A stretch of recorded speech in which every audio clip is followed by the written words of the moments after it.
Okay, so we're starting to work with our functional groups. You guys have seen the articles on them now, and now it's time to take a look at table R on your reference table, and you'll see a list with some examples of everything there. So the first one we're talking about are halides or halocarbons. They mean the exact same thing. They have that HAL in the beginning. It actually comes from the term halogen, which is a word that you've heard before.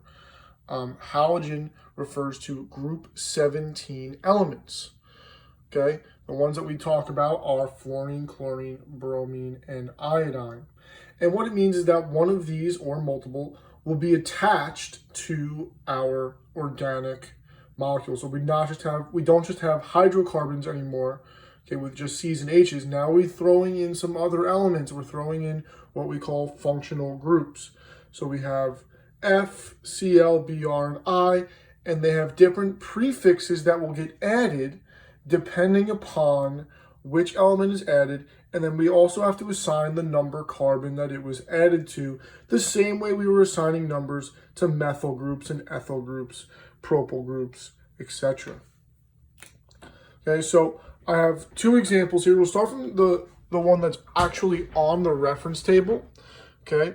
And it's this one here. The ones on the reference table, they don't draw them out. They use the condensed formula. So you got to remember to make sure you can go from condensed formula to structural formula. This is a structural formula.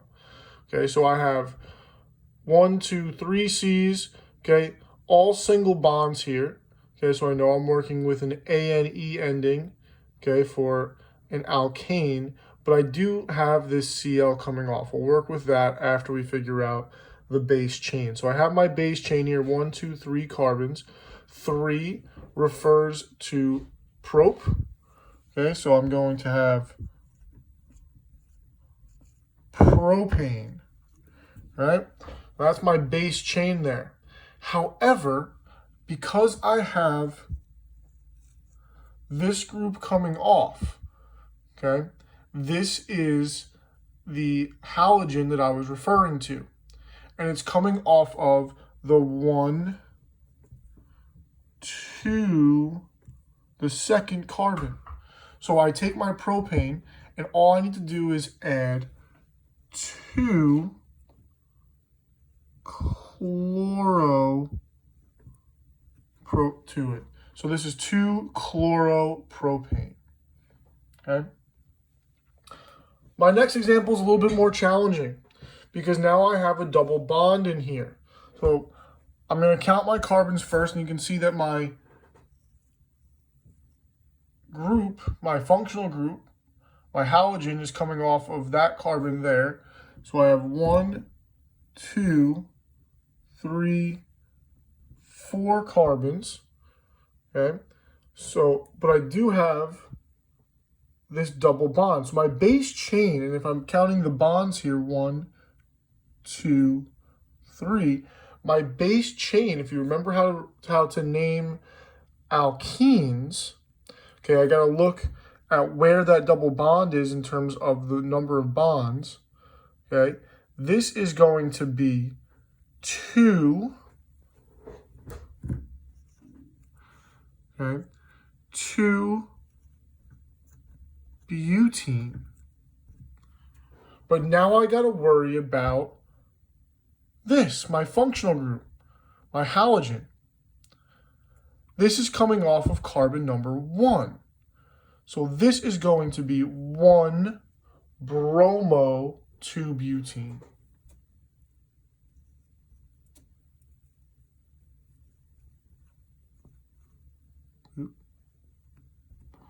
So 1 bromo 2 butene. Okay, next up we have everyone's favorite functional group, alcohols. Well, everyone over 21, that is. Well, looking at you guys. Just no. All right, just kidding. Anyways, alcohols have an OH on them. And yes, believe it or not, they are the exact same things that make up what people drink. However, that's just one specific alcohol called ethanol. Okay. There are many, many types of alcohols. Okay, so any alcohol that has organic compound that has an OH on it would be considered an alcohol. well, OH by itself, not connected to anything else special. We'll talk about those later. Okay. Alcohols, and when you're naming them, end in OL. So you just take the name and just add OL to the end of it. Okay. Now, one thing to look at here is that they are not bases. Even though we talked about bases in our last unit ending in OH oftentimes, like NaOH and CaOH, CaOH2, I should say, KOH, which are bases. Alcohols are not. When we're talking about an organic substance, okay, it's not going to act as a base. It's just going to act as an alcohol. Okay, so we'll start with the example on the reference table here. Here it is. Okay, I have my OH. Here it is. I like to draw it out completely. A lot of times you'll just see OH. I like to draw it out completely just to remember that we know that we have some free electrons here. It's one of the things that gives alcohols its properties. But then we have our carbon chain. We have 1, 2, and 3 carbons.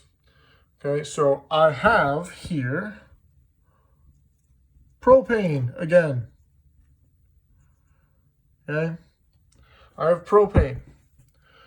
Well, I'm going to chop off that E. That E is not going to last. Okay, that's what's going to end up turning into the OL from before. So I'm just going to take that E and turn it into an OL. But I do need to say which carbon that OL, that alcohol, okay, is coming from. And in this case, you can see that it's connected to the first carbon. So this would be 1-propanol. Now, for the most part, you're going to get simple ones like this, okay? 1-propanols, 2-propanol, 1-butene, butanol, 2-butanol, things like that. Pretty simple ones. But I did want to show you what it would look like if you had a double bond, because this gets a little bit trickier. Let's just start with our chain here. I have 1, 2, 3, and 4 carbons. And if I count my bonds here, because I have a double bond, 1, 2, and 3. So I have 4 carbons and I have a double bond. So this is butene.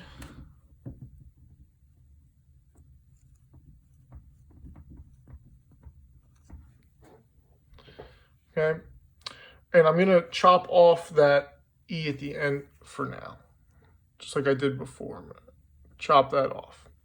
Okay, this is butene. And specifically, it's 2-butene because the second carbon-to-carbon bond has the double bond. So where do I put the number for my alcohol group? I know it's going to end in OL. Well, we actually do this. At the end here, we'll put a -1 for the first carbon that the alcohol is coming off of, and then put the OL like that. So it's 2-butene-1-ol, I guess. It's just still 2-butanol, but that 1 tells us where it is. So if I was just talking about it in conversation, I would say 2-butanol, but when I write it, I have to write it like this because that OH could be on this carbon, could be on this carbon, could be on this carbon. I need to be specific, okay, as to where that OH group is. Okay, so I know that one's a little bit trickier, but I did want to point that out. Next up, we have ethers. Okay, now on your reference table, you'll see Rs sometimes. Those aren't referring to elements. R is actually just a carbon chain. So R is one chain. R prime, we call that, would be another chain. Okay, and now ethers have an O separating 2 carbon chains. So how do I name these? Well, it's a little bit tricky.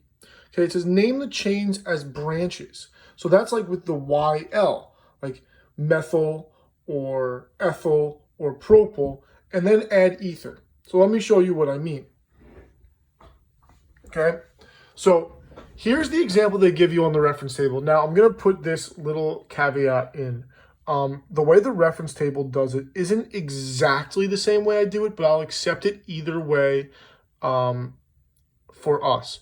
So usually you put the branches in alphabetical order. Your reference table doesn't do that. I'm not really sure why, although I have seen it that way before.